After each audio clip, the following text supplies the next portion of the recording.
Jadi memang ada pihak-pihak asing yang dirugikan kalau ada bendungan ini di Purworejo. Memang ada. Cuma kan sekali lagi itu terjadi. LBH ini masuk ke Purworejo gara-gara ada celah, ada sedikit permasalahan konflik yang tidak diselesaikan, yang itulah yang kemudian dimanfaatkan oleh banyak orang sekarang. Jadi isunya tuh udah melebar kemana-mana gitu.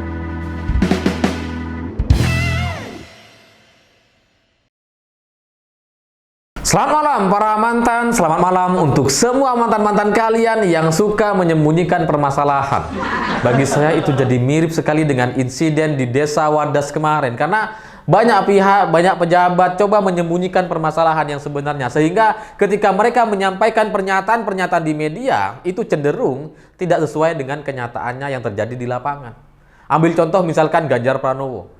Beliau bilang, Gubernur Jawa Tengah ini bilang, bahwa masyarakat tidak perlu takut, tidak perlu panik, karena ini cuma pengukuran. Aneh gitu. Pengukuran macam apa yang sampai mengerahkan personel ratusan polisi? Pengukuran apa? Dan bagaimana caranya warga gak takut, gak panik, sementara polisi yang datang ke daerah mereka, desa mereka, ratusan orang lengkap dengan senjata. Gimana caranya warga gak panik, gak takut? Ya gak bisa. Dari banyak pengalaman, pernah nggak desa kalian atau di daerah lain terjadi insiden semacam ini? Terjadi pengerahan luar biasa besar ke suatu desa hanya untuk mengukur tanah. Aneh gitu. Gak logis. Dan saya juga gak ngerti kenapa banyak pihak ini kayak menyederhanakan permasalahan ini gitu. Jadi kalau orang-orang yang nggak tahu, nggak ngikutin pemberitaan di media selama berbulan-bulan yang lalu, itu mikirnya kejadian ini tuh kayak tiba-tiba dan biasa aja gitu. Tiba-tiba ada orang BPN berencana melakukan pengukuran tanah, lalu kemudian ada pendampingan dari kepolisian. Udah selesai di situ. Enggak, permasalahannya ini sudah terjadi sejak tahun 2020 lalu. Penolakan-penolakan, demonstrasi, mediasi, diskusi dengan DPRD, bupati. Itu sudah terjadi berkali-kali. Dan itu sampai sekarang masih belum selesai. Itulah kenapa terjadi pemberontakan, terjadi penolakan. Karena masih ada masyarakat yang belum dibayarkan hak-haknya gitu. Itu permasalahan yang sebenarnya. Tapi Ganjar, Pak Mahfud MD, mohon maaf, itu cuma menyederhanakan permasalahan. Oh iya, ini ada orang nggak setuju, ini ada yang setuju. Ya nggak bisa gitu lah. Kalau ini proyek strategis nasional, itu harus clear semua. Jangan sampai kemudian terjadi bentrokan atau terjadi pemberontakan kayak gini gitu. Aspirasi-aspirasi masyarakat itu harus diterima, harus dipenuhi hak-haknya. Kalau ini belum selesai, ya jangan adakan pengukuran. Ini kan masalah dari tahun 2020 ini belum selesai sampai sekarang. Setidaknya sampai Desember 2021 atau 2 bulan yang lalu, ini masih ada orang demonstrasi di gedung DPRD Purworejo. Itu kan menunjukkan bahwa memang ada masalah yang belum selesai. Tapi mereka, BPN dan Pemprov Jateng, mau melakukan pengukuran. Aneh gitu. Jadi wajar kalau kemudian teman Pak Ganjar dari DPR, anggota DPR dari PD Perjuangan, Junimat Girsang mengatakan bahwa Pak Ganjar harus lebih tepat dalam berkomunikasi. Jangan bicara tidak sesuai dengan kenyataannya. Dan juga wajar kalau kemudian, entah ini kebetulan atau enggak gitu ya, Puan Maharani di tempat yang cukup jauh, yang lagi kunjungan keluar pulau, di mana itu? Kalimantan atau Sulawesi? Lupa saya. Beliau bilang, Puan Maharani bilang, cerita, curhat soal gubernur yang pemalas. Kebetulan banget gitu.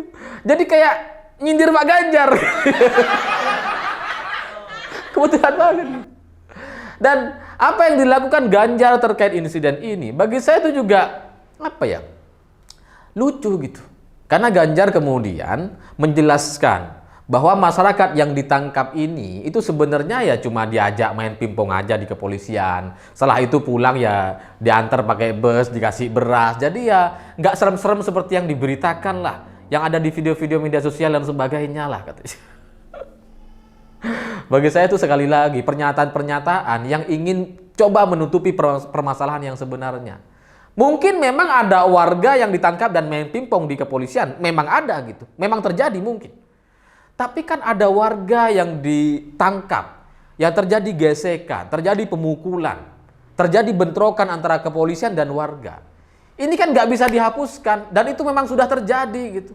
Sebenarnya biasa aja bagi kita, bagi orang-orang yang paham dengan situasi seperti itu biasa. Kenapa? Ini kan cuma kayak demonstrasi gitu. Kalau ada pengamanan yang cukup besar, ada massa yang cukup besar, itu kan memang insiden gesekan itu nggak bisa terelakkan. Mestinya ya akui aja ya memang ada insiden seperti itu, selesai.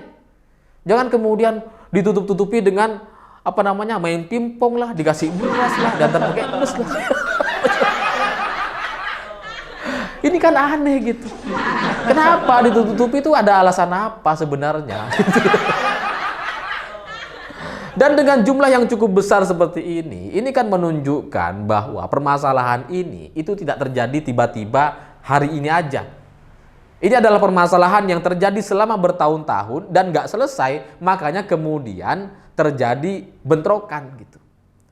Karena kalau kepolisian nggak siap, kalau pihak BPN nggak siap, Pemprov nggak siap, nggak tahu ada permasalahan, nggak mungkin kan ada pengerahan sebesar itu. Itu kan logikanya gitu. Ini sama kayak orang demo lah. Kalau orang demo ada 10.000, ya nggak mungkin polisinya cuma 10 orang. Pasti lebih banyak.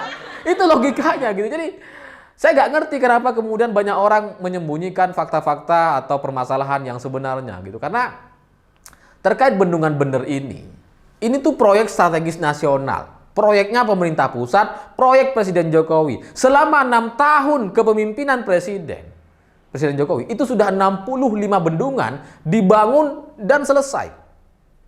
Cuma pertanyaannya, ini bendungan benernya ada apa? Kok sampai ada ribut-ribut seperti ini, ada insiden seperti ini, ada masalah apa? Ini kan yang harus ditanyakan, ini yang harus disampaikan ke publik gitu. Jangan kemudian ditutup-tutupi, karena masalahnya nggak semua orang paham. Ini kan kasihan kalau kita ngelihat sekarang itu kan pihak oposisi itu manas-manasin terus seolah-olah ini orba, represif gitu ya. Sementara pihak pro, pihak pembela pemerintah ini mengatakan bahwa ini cuma kesalahpahaman biasa. Seolah-olah tidak ada permasalahan yang terjadi di kalangan masyarakat. Ini kan nggak ketemu gitu. Aspirasi masyarakat yang sebenarnya di Desa Wadas ini nggak kedengeran sama sekali jadinya. Ya kasihan gitu. Itu ibarat mantan kita yang diem, ngambek, terus ditanya sama kita ada masalah apa. Kamu pikir aja sendiri. Ya kapan selesainya masalah ini? Kalau gitu tanggapannya. Ya saya paham gitu bahwa proyek ini penting, bendungan ini penting. Karena nantinya ini akan mengairi 15.000 hektar lahan pertanian di sekitar Purworejo. Bagus gitu. Dan memang harus terlaksana, kita harus dukung pembangunannya sampai selesai. Kita harus dukung. Tapi kan ada permasalahan yang tidak selesai dengan warga. Ini yang kemudian perlu diselesaikan gitu. Nah, permasalahan-permasalahan inilah yang kemudian menimbulkan celah bagi LSM di luar Purworejo seperti LBH Jakarta, orang-orang dari luar kota, daerah itu masuk ikut terlibat di sini, politisnya ikut terlibat juga demi kepentingan masing-masing. Ya kalau LSM itu kan kata Rocky Gerung kan dapat dana dari asing untuk ngerecokin program-program pemerintahan, untuk ngeritik program-program pemerintahan supaya nggak jadi bendungannya gitu. Karena memang ada kepentingan pihak-pihak asing. Karena kalau kita kemudian punya bendungan, pertanian diperbaiki, kita jadi lebih mandiri, itu kan dampaknya kepada negara-negara asing yang selama ini menyuplai atau mengekspor barang-barang seperti beras dan kebutuhan lainnya kepada kita.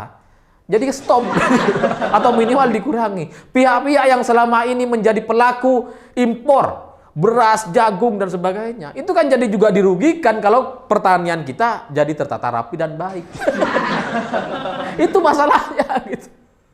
Jadi memang ada pihak-pihak asing yang dirugikan kalau ada bendungan ini di Purworejo. Memang ada. Cuma kan sekali lagi itu terjadi. LBH ini masuk ke Purworejo gara-gara ada celah, ada sedikit permasalahan konflik yang tidak diselesaikan, yang itulah yang kemudian dimanfaatkan oleh banyak orang sekarang. Jadi isunya tuh udah melebar kemana-mana gitu. Bukan lagi soal tuntutan warga, udah soal lingkungan hidup lah, pencemaran lingkungan. Macam-macam gitu. Padahal bendungan ini dibangun dalam rangka untuk menyuplai air ke 15.000 hektar lahan. Dan itu baik bagi masyarakat. Ya tapi semua orang saling memanfaatkan. Termasuk politisinya, termasuk ya LBH-nya, SJW-nya, semuanya. Padahal pemerintah tuh sudah benar gitu. Pemerintah pusat sudah benar bahwa permasalahan di daerah ini, kalau hujan mereka kebanjiran, kalau panas, kalau kemarau mereka kekeringan, nggak dapat air. Makanya kemudian dibangunlah bendungan. Simple sebenarnya. Cuma eksekusi di lapangan itu nggak sederhana itu karena ada masalah-masalah gitu. Nah, dari sekian banyak bendungan yang dibangun oleh presiden, seingat saya baru ini terjadi permasalahan dan kemudian meledak sekali gitu.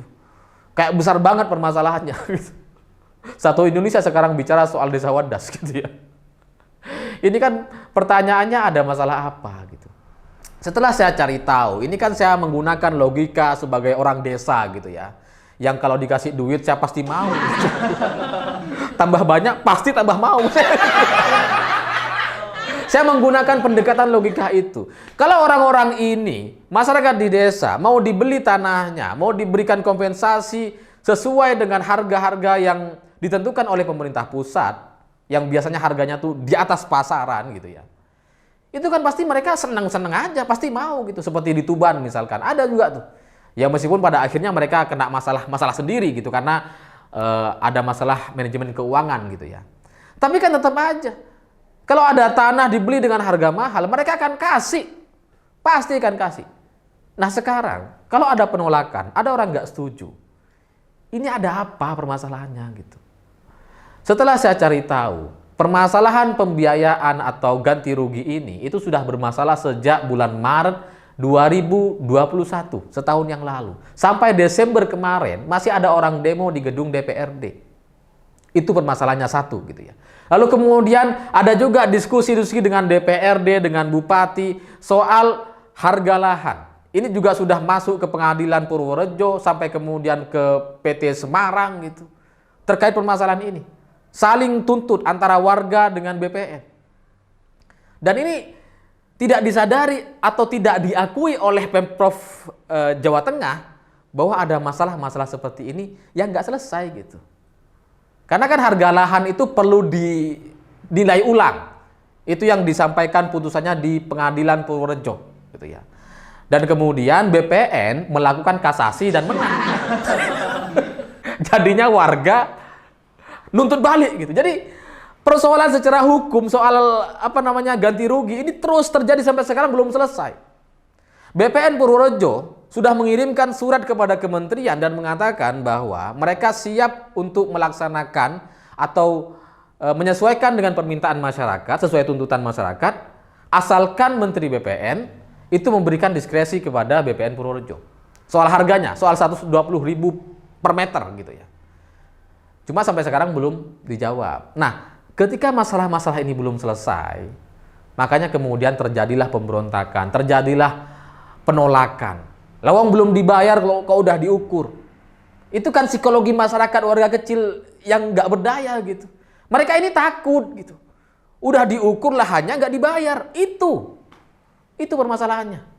Ya katakanlah para pejabat kita mengatakan, oh enggak, kita cuma ngukur orang-orang yang setuju. Ya iya, menurut kamu. Masyarakat di bawah kan orang-orang yang jelata, orang-orang kecil yang takutan gitu, yang nggak punya kuasa apa-apa. Kalau tiba-tiba diukur, keserempet ukurannya, siapa yang tahu? Dan mereka mau nuntut kemana? Itu kan pertanyaannya gitu. Jadi bagi saya, Gubernur Jawa Tengah, BPN, Menteri BPN, ini harus menyelesaikan kasus ini dengan jalur dialog, bukan memaksakan kehendak. Ya kita tahulah, target kita pembangunan ini selesai tahun 2023, udah mepet. Bahkan target awalnya tuh tahun ini gitu, akhir tahun ini harus selesai. Sehingga banyak pihak itu panik. Ya yang pengennya tuh asal Bapak Jokowi senang. Pokoknya laporan bagus saja, terserah gimana caranya. Makanya kemudian mereka menggunakan cara-cara seperti ini gitu. Untuk kayak maksa banget lah, nggak mau dialog atau gimana gitu. Jadi buat Pak Ganjar, buat BPN, buat kementerian terkait, ya mari bicara. Warga itu pasti setuju dengan bendungan ini. Bahwa ada yang nggak setuju, itu juga ada alasannya. Karena mereka sekarang mulai terdampak, air mulai susah. Coba itu dipenuhi dulu gitu. Pasti selesai, nggak akan ada masalah. Cobalah belajar dari Pak Jokowi ketika di Solo dulu gitu. Itu kan ketika mindahin PKL yang orang-orang nggak setuju, akhirnya setuju semua. Kenapa? Karena ada dialog. Warga kita ini warga orang Indonesia juga sama dengan kita. Maunya kita itu sama-sama maju, sama-sama enak. Kalau mereka dikasih duit banyak, pasti mau. Nggak mungkin nolak, nggak mungkin nggak mau. Sama kayak saya. Jadi, ini memang sekali lagi bagi saya ada permasalahan yang belum diselesaikan. Bahwa bendungan ini penting, bendungan ini baik untuk ke depan, masa depan Indonesia, iya. Dan masyarakat sekitar juga sebenarnya sudah setuju. Semuanya setuju kok, mendukung kok gitu. Cuma selesaikan dulu permasalahan-permasalahan yang belum selesai ini. Yang belum dibayar, yang ada ganti rugi ya diganti rugi gitu. Ada juga rumah warga yang gara-gara peledakan oleh PT Waskita sampai kemudian retak-retak gedungnya, ya itu juga diperbaiki dulu. Ini selesaikan satu-satu gitu. Tapi kita kan bicaranya soal politik. Karir Pak Ganjar selesai 2024, nggak bisa maju capres. Wah ini nggak bisa lagi. Oh ini PDI Perjuangan berkonflik dengan Ganjar. Oh ini PDIP nggak mau belain. Ya kalau kita mau mikirnya politik terus, pada ujungnya masyarakat kan jadi nggak mendapatkan haknya, nggak terdengar suara aspirasinya. Itu kan permasalahannya. Dan buat Pak Ganjar, saya cukup mendukung gitu ya. Ya meskipun sekarang Pak Ganjar masih sakit tangannya, ya semoga cepat sehat, cepat bisa menyelesaikan permasalahan ini. Karena bagi saya ini permasalahan yang test case lah, tes kasus. Karena Pak Ganjar ini bukan yang pertama loh. Petani kendeng pernah terjadi kayak gini kasusnya. Tidak ada dialog, lalu kemudian petani kendeng sampai demonstrasi di depan Istana Negara ngecor kaki sampai ada meninggal dunia. Dan di Jepara juga ada soal tambang pasir. Terjadi bentrok antara warga dengan aparat BPN. Sama gitu. Jadi ini masalah-masalah yang harus diselesaikan dengan dialog karena warga di Jawa Tengah itu ya warga kita juga gitu. Sehingga ke depannya harapannya Pak Ganjar ini bisa menyelesaikan masalah-masalah ini. Karena bagi saya ini masalah kecil gitu. Kalau masalah kecil kayak gini nggak bisa diselesaikan, gimana mau menyelesaikan masalah yang lebih besar gitu. Itu kan faktanya gitu. Dan buat Pak Ganjar yang selama ini terlihat dekat dengan masyarakat, dekat dengan banyak warga, mau mendengarkan keluhan-keluhan warga gitu ya. Memang dengan kasus ini semakin menunjukkan, membantah narasi-narasi yang sudah disiapkan oleh tim Ganjar Pranowo gitu. Karena kan dengan adanya kasus ini, itu seolah-olah Ganjar nggak tahu permasalahan apa yang terjadi di bawah gitu. Sehingga terjadi penolakan dan dibicarakan secara nasional. Tapi ya masih ada waktu untuk memperbaiki, masih ada 2 tahun lagi. Saya pikir itu. Terima kasih sudah menonton. Begitulah kura-kura.